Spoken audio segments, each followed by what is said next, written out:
2 ans que je les ai installés, et deux hivers froids. Ce sont des terres comme ça? Non, moi c'est des argiles ou des gros, des argilo-calcaires. Dans le cadre du programme LEADER, programme, rappelons-le, qui vise à mettre en place une filière agricole durable et respectueuse de l'environnement, le Pays des Herbiers a organisé une rencontre entre agriculteurs et agronomes.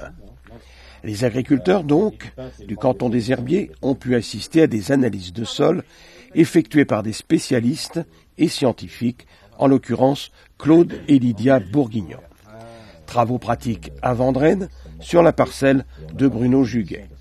Autopsie en quelque sorte du sol, un sol à blé, après la moisson.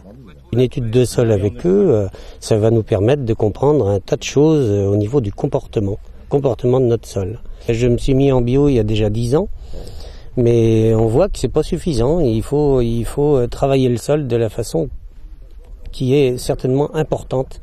Et ça, à nos yeux, on cherche depuis longtemps, mais on trouve pas les moyens, on trouve peut-être pas les plantes qui correspondent à faire de l'engrais vert, comme on dit.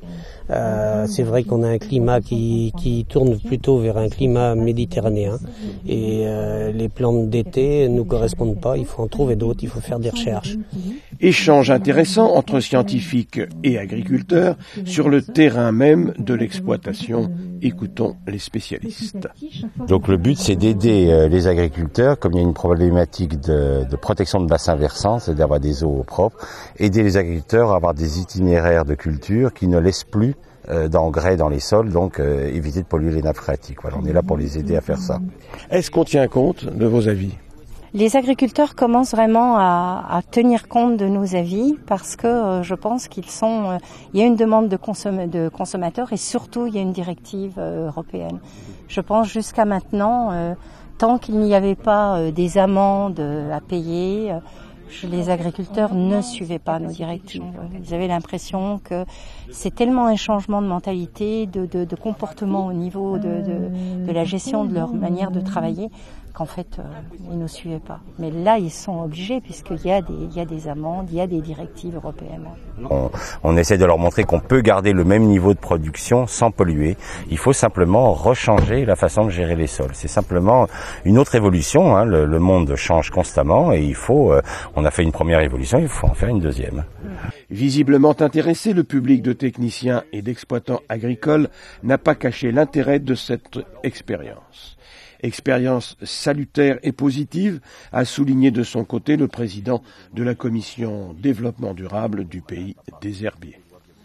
Donc l'objectif, c'est d'avoir un échange entre Claude et Lydia Bourguignon, qui sont des ingénieurs agronomes, et puis les agriculteurs au niveau de leurs pratiques.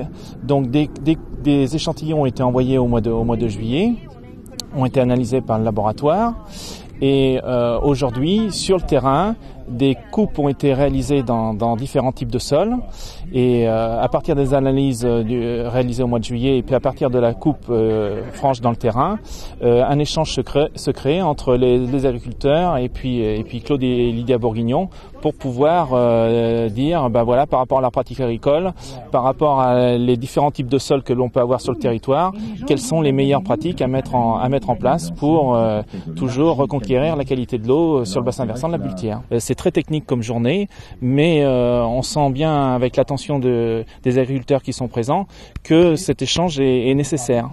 Grâce à cette leçon de choses en plein air et les enseignements qui en ont découlé, l'agriculteur pourra cultiver sa terre en respectant l'environnement.